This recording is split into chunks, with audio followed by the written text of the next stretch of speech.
Hello students, welcome to my YouTube channel. हम NCERT के last previous year questions जो है वो सोल्व कर रहे हैं। लास्ट वीडियो लेक्चर में हमने जो है वो 20 क्वेश्चन सोल्व कर लिए थे। आज हम क्वेश्चन नंबर 21 से स्टार्ट करेंगे।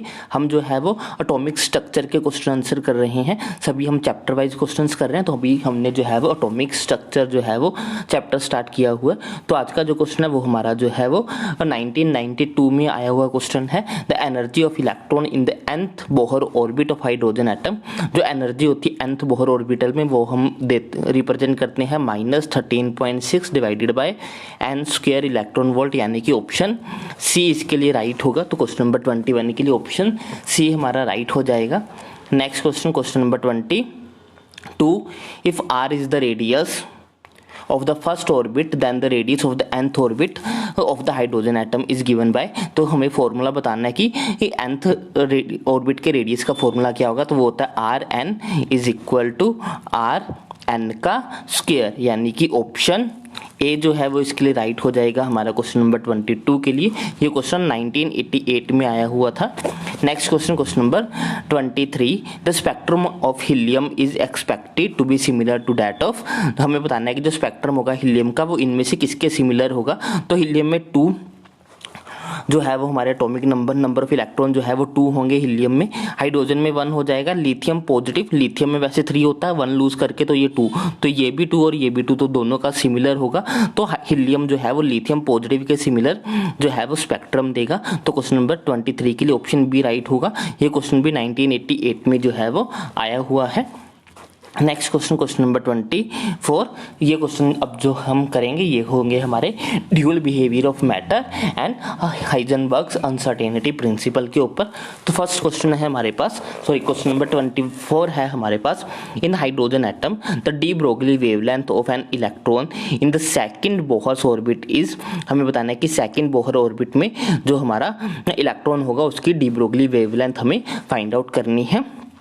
तो जो हमारे पास n लैम्डा होता है वो हमारे पास इक्वल टू होता है,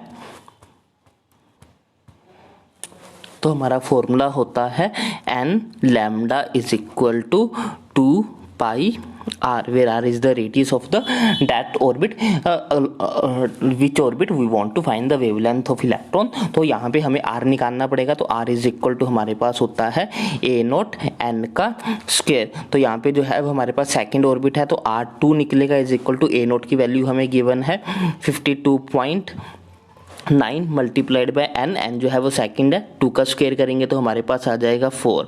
तो ये हमारे पास वैल्यू आ जाएगी। अब इस वैल्यू को जो है वो हम पुट कर लेते हैं। हमें क्या फाइंड आउट करना है, हमें लैम्डा फाइंड आउट करना है। 2 पाई r की वैल्यू हमने निकाल ली है 52.9 मल्टीप्लाइड बाय द 4। लैम्डा निकालना है, लैम्डा इज इक्वल टू हो जाएगा 2 pi into 52.9 multiplied by 4 divided by n जो कि हमारे पास 2 ही है, 2 से 2 कैंसिल हो जाएगा। तो इस सारे को सोल्व कर लेते हैं। सोल्व करने के बाद हमारे पास आंसर आ जाएगा 52.9 मल्टीप्लाइड बाय द 4, ये आ गया हमारे पास 210.4 पाई 200, ये हो जाएगा 210.4 पाई, जो कि अप्रोक्सीमेटली हमारे पास ऑप्शन सी के में है। तो क्वेश्चन नंबर 24 के लिए ऑप्शन सी हमारा राइट हो जाएगा। ये क्वेश्चन जो है वो नीट 2019 में आया था उड़ीसा के नीट के एग्जाम में। तो नेक्स्ट क्वेश्चन नंबर 25, ये क्वेश्चन जो है वो हमारा 2017 का क्वेश्चन है। स्टेटमेंट है which one of the following wrong is the wrong statement. हमें बताना है कि इनमें से कौन सी रॉन्ग स्टेटमेंट है। फर्स्ट है the uncertainty principle is delta e into delta t is greater than और इक्वल टू 4/h/4 पाई, ये बिल्कुल सही स्टेटमेंट है हमारी। Half filled and fully filled orbitals have greater stability due to the greater exchange energy, greater symmetry and more balance arrangement, ये भी जो है वो हमारे पास सही स्टेटमेंट है। Half filled and fully filled orbitals जो है वो ज़्यादा स्टेबल होते हैं। थर्ड स्टेटमेंट है the energy of 2s orbital is less than the energy of 2p orbital in the hydrogen like atom। तो ये हमारी रॉन्ग स्टेटमेंट है। इनके अंदर जो हमारे पास 2s और 2p की जो एनर्जी होती है वो ऑलमोस्ट जो है वो सिमिलर ही होती है, लेस नहीं होती है। तो ये रॉन्ग स्टेटमेंट है। तो क्वेश्चन नंबर 25 के लिए ऑप्शन सी जो है वो हमारा राइट हो जाएगा। Next question, question number 26, a 0.66 kilogram ball is moving with a speed of 100 metre per second, the associated wavelength will be. हमें जो है वेवलेंथ फाइंड आउट करनी है। तो डी ब्रोगली वेवलेंथ का फॉर्मूला होता है lambda is equal to H upon m v. तो वैल्यूज पुट कर देते हैं। एच की वैल्यू हो जाएगी 6.6 इंटू 10 की पावर -34 डिवाइडेड बाय मास है 0.66 मल्टीप्लाइड बाय 100। तो इसका पॉइंट हटा, वेलोसिटी जो है वो 100 थी तो v की वैल्यू 100 होगी। पॉइंट हटाएंगे नीचे 100 आ जाएगा, 100 से 100 कैंसिल आउट हो जाएगा। इसका पॉइंट हटाएंगे नीचे 10 आ जाएगा, 66 से 66 कैंसिल हो जाएगा। ये ऊपर जाके ऐड हो जाएगा यानी कि 1 इंटू 10 की पावर -35 जो कि ऑप्शन डी में है। तो क्वेश्चन नंबर 26 के लिए ऑप्शन डी हमारा राइट हो जाएगा। ये क्वेश्चन हमारा 2010 में आया हुआ क्वेश्चन है। Next question, question number 27, the measurement of electron position if associated with an uncertainty in the momentum which is equal to the uncertainty in the electron velocities. Velocity में uncertainty हमें बतानी है, momentum में हमें given है यानी कि हमारे पास डेल्टा पी जो है वो गिवन है 1 इंटू 10 की पावर -18। डेल्टा पी की इक्वल टू हो जाएगा m into delta v is equal to 1 into 10 की पावर -18। हमें जो है वो change in uncertainty in velocity निकालनी यानी कि डेल्टा वी निकालनी है। तो delta v is equal to हो जाएगा 1 इंटू 10 की power -18 divided by mass of electron given है 9 इंटू 10 की पावर -28। तो 1 को 9 से डिवाइड करते हैं। पहले तो 1 को 9 से डिवाइड करेंगे तो हमारे पास आंसर आ जाएगा 0.11। आंसर आ जाएगा हमारे पास 0.11। और पावर्स में क्या है, पावर्स में ऊपर है 10 की पावर -18 और नीचे है हमारे पास 10 की पावर -28। ये ऊपर जाके प्लस का 28 हो जाएगा। 28 में से 18 माइनस कर देंगे तो आ जाएगा 10 की पावर 10। अब एक पॉइंट जो है वो शिफ्ट कर लेते हैं, ये हो जाएगा 1.1 इंटू 10 की पावर 11 यानी कि ऑप्शन डी जो है वो हमारा राइट हो जाएगा क्वेश्चन नंबर 27 के लिए। ये क्वेश्चन हमारा 2008 में आया हुआ क्वेश्चन है। Next question, question number 28, if uncertainty in position and the momentum are equal then the uncertainty in the velocity।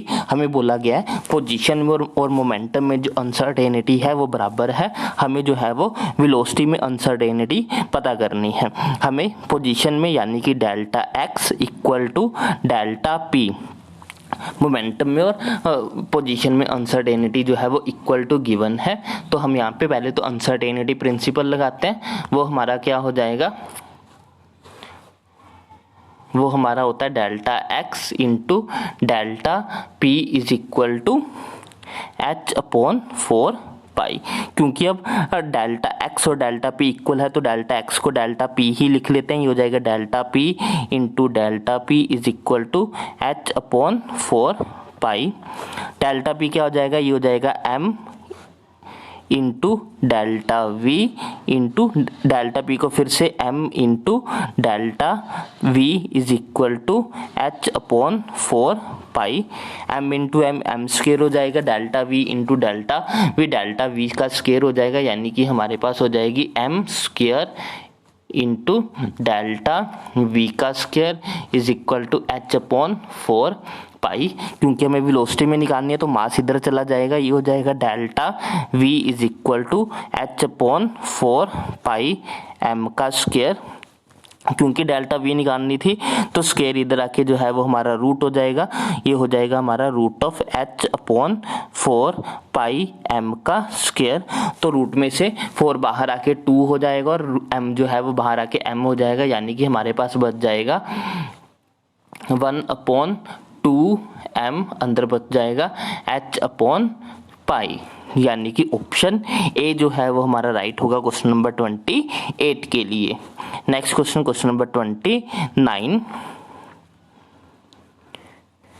Given the mass of electron is 9.1 into 10 की power minus 31 kilogram, Planck's constant is 6.6 into 10 की power minus 34 kilo joule, the uncertainty involved in the measurement of velocity within a distance of 0.1 ओमस्ट्रॉम। हमें जो है वो velocity में uncertainty निकालनी है, तो अनसर्टेनिटी प्रिंसिपल लगाते हैं, वो होता है हमारा delta x into delta P is equal to या फिर इक्वल टू ग्रेटर देन और equal to H upon 4 pi. अब जो है वो हमें डेल्टा वी निकालना है, तो ये हो जाएगा delta x into m, momentum को लिख लेंगे m into delta v is equal to H upon 4 pi. Delta v निकालना, डेल्टा वी को इधर लिख के बाकी सारी चीज़ें उधर चली जाएंगी। एक्स प्लैंक्स कांस्टेंट की वैल्यू पुट कर देते हैं, एच की वैल्यू हो जाएगी 6.626 इंटू 10 की पावर माइनस 34 डिवाइड बाय 4 ऐसे रहेगा। पाई की वैल्यू 3.14 पुट कर देते हैं, मल्टीप्लाइड बाय डेल्टा एक्स की वैल्यू हमारे पास हो जाएगी 0.1, इसको मीटर में बदलेंगे तो 10 की पावर माइनस ओमस्ट्रॉम 10 की पावर माइनस 10 होता है, मल्टीप्लाइड बाय इसके साथ मल्टीप्लाई करेंगे मास ऑफ इलेक्ट्रॉन जो कि है 9.1 इंटू 10 की पावर माइनस 31। तो इस पूरे डाटा को सॉल्व कर लेते हैं। सॉल्व करने के बाद हमारे पास आएगा, सारे को सोल्व करके हमारे पास आ जाएगा 5.79 इंटू 10 की पावर 6, यानी कि ऑप्शन डी इसके लिए राइट हो जाएगा। Next question number 30। The position of both an electron and a helium atom is known within 1 nanometre. Further momentum of an electron is known within 5 into 10 की power minus 26 kilogram metre per second. The minimum uncertainty in the measurement of the momentum of the helium atom is. हमें बोला जा रहा है कि जो helium और atom है, हीलियम और जो इलेक्ट्रॉन है उसके पोजीशन में जो अनसर्टेनिटी है वो 1 नैनोमीटर की है, और मोमेंटम जो है वो इलेक्ट्रॉन का इतना गिवन है। हमें जो है वो हीलियम एटम का मोमेंटम फाइंड आउट करना है, क्योंकि जो हमारे अनसर्टेनिटी है delta x into delta P is equal to H upon 4 pi, यानी कि ये हमेशा कांस्टेंट ही रहता है। अगर पोजीशन में इतना है, दोनों का सेम है, अगर पोजीशन में दोनों का सेम है अनसर्टेनिटी, तो मोमेंटम में भी दोनों का सेम ही रहेगा, क्योंकि ये चीज़ कांस्टेंट रहनी चाहिए। तो यहाँ पे जितना अनसर्टेनिटी मोमेंटम की इलेक्ट्रॉन के लिए है, सेम अनसर्टेनिटी हीलियम के लिए भी होगी, यानी कि ऑप्शन डी इसके लिए राइट होगा 5 इंटू 10 की power minus 26 kilogram metre per second. तो ये थे हमारे आज के क्वेश्चन। आई होप आपको सभी क्वेश्चन जो है बच्चे समझ में आए होंगे। अगर आपको कोई भी डाउट हो तो आप मुझे कमेंट सेक्शन में लिख सकते हो। अगर आपको वीडियो अच्छी लगी तो इसको लाइक करें, शेयर करें और चैनल को सब्सक्राइब करें। Thanks for watching, bye bye, take care.